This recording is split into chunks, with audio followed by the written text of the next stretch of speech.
Hi there, it's Melissa and I'm back with another process video for you today. I am using the Daydream collection and our assignment was to focus on sequins, hearts and flowers. So 3 things that I love. I definitely love adding sequins, and this collection comes with a sequin pack and I'll show it to you soon. I've also pulled out 3 of the frames from the ephemera die cut pack. I've got this beautiful rainbow and bold sort of feather and leaf paper called Up in the Clouds, and I've pulled these 2 pieces as well, but I don't end up using the cut apart sheet. So here are the puffy hearts and also the sequins, and the flowers in the sequin pack are, I don't know how you describe them, they're not a material flower, they're like a paper flower but not like a pattern paper flower. So if you've got this collection, you know what I'm talking about. So here I've got these frames and I'm wanting to lift them up from my photo just to provide some dimension. So I've got this craft foam and I'm just trimming it down. It's got adhesive on one side, which makes it quick and easy to work with. And these photos are of my daughter Azaria turning 11, and it was at the end of June, but she had her birthday party in July, and so that's middle of winter for us here. So the photos are a little bit dark. I've lightened them and brightened them, but I really wanted to use them with this layout. Now, she is not an overly girly girl. She wouldn't really want me to scrap her with a whole lot of pink, and so when I showed her my intention to use this beautiful navy paper, she was really excited by it. So as your kids get older, it definitely helps if they are loving what you're intending to do for their page. So here I'm just wanting to work out what's going to go into which frame. The circular frame is really beautiful. It's got some floral detail on it, and I think because of the way that I had printed my photo, I didn't have much extra space on the outside of my photo, so I decided not to put that one behind some dimensional adhesive. This is a cute little pink and white frame, and I'm just gluing it to this piece of cardstock because I originally intended to write my journaling in this little frame, and I did, but then I realised that I had journaled about her birthday and not her party, and I really wanted this layout to be about her party because I had other plans to scrap her actual birthday, which I have done now, and it's gone up on my personal Instagram before this layout, obviously, because this one is being shared today. So anyway, often I'm quite mindful of the stories that I want to tell, and yeah, if my journaling's not going to go with the photos, then I'll fix it. So that little rainbow ephemera piece, I have stitched some sequins onto it. I just do a back stitch, and I did it off camera just to make sure it was going to work. So I've got 2 rows of stitched sequins, and then I've got 2 rows of chain stitch or chain link stitch.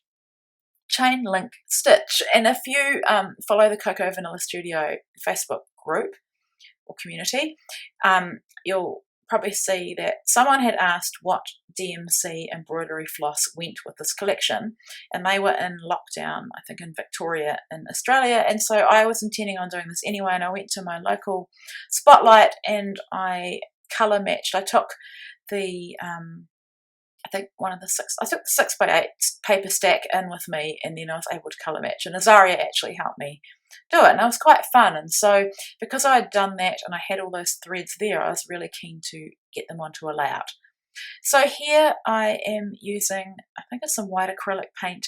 I wanted something to create a transition between those frames and that bold paper, and so I'm just painting this on. I think I'd wet my brush to start with to get the paint a bit thinner, and then what I'm finding is that as well as being a sort of transition between the two, it also provided a place for me to do a little bit of mixed media. So I'm just, the reason I'm painting in the middle there is purely to use up what was left on that piece of packaging.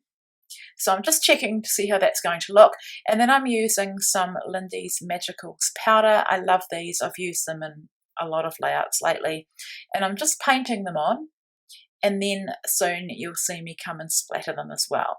So I think when you paint them, they're not as sparkly as if you splatter them. I don't know why, or it could be just the acrylic paint behind them, but yeah, it could also be because I'm using such a dark background. So just drying them off with my heat gun, and I love watching mixed media dry quickly. It's quite rewarding instead of having to put the layout down, walk away and then come back.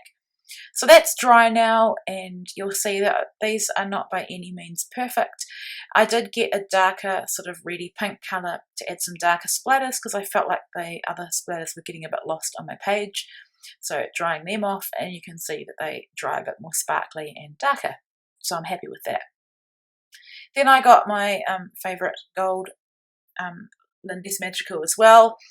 I think, what is it called? Sleigh bells, golden sleigh bells. It's, yeah, it sounds like a Christmas one, but it's just, I use it a lot and it goes really well with this collection. So there I've got my title. I've used O from the die cut titles, and then that happy day was happy days, but I cut the S off because this is about one day, not a whole lot, and that's my way of making it really focused on a birthday layout. So I'm not an overly themey scrapbooker. I find that I can scrapbook any kind of birthday layouts without having birthday product, and I can make most collections work for a birthday layout. So when you're working with a beautiful collection like Daydream, you want to think about a different range of memories that you could be recording. So I'm loving that. I've popped those the title words up on dimensional adhesive, and now I need to add my heart. I've got my sequins, I need to add a heart, and I love those puffy hearts. They've got a corduroy kind of look to them, and they're slightly sparkly. And I asked Azaria which colour she would like, and that's the one she chose. So here now you'll see my journaling. That is the wrong journaling, and I'm needing to cover it up. So it did take me a bit to make this work. I was a bit annoyed with myself, and I did think about cutting another piece of white cardstock and maybe even trimming out that inner piece that I had journaled on and put another piece behind it, but I'd machine stitched 2 rows behind it, and I thought, no, let's just make this an embellishment frame. So then I needed somewhere else to add my journaling, so I've cut one of these little cut apart labels off the cut apart sheet, and I didn't have too much to say really. I just talked about it was her birthday party, and they went to the swimming pool, her and her friends, and then came back to our place for cake. So that, I'm quite happy with that journaling. I'm not loving the little gap that I've got on there, but I'll fix that soon as well.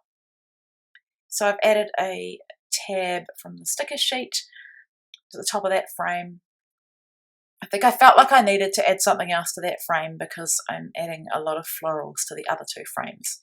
So now I'm building my cluster on this circular frame, and there's a part in the photo, it's our window to our backyard, and so it wasn't really the focus of the photo. I'm sorry about my light.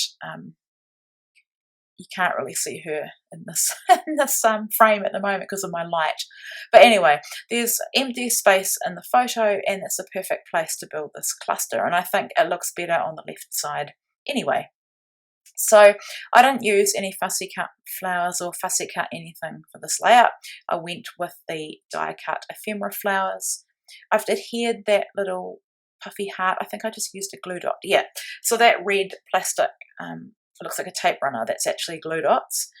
And then I've got this floral cluster, and I've bent it up a bit, and I've put some foam behind it, and I've positioned it in a way that you can't see the journaling behind. So I'm actually quite glad that I didn't journal and fill in the entire little box, or else I would have to build a very big cluster to cover it. So just adding some more florals to play the part of the floral part of the assignment. And I've got the heart, obviously. And then I'm using one of these sticker moths and just adding some dimensional adhesive to that. And I love the way that looks. And I'm just looking through the stickers and die cut ephemera pieces to see what else I can add. You get so many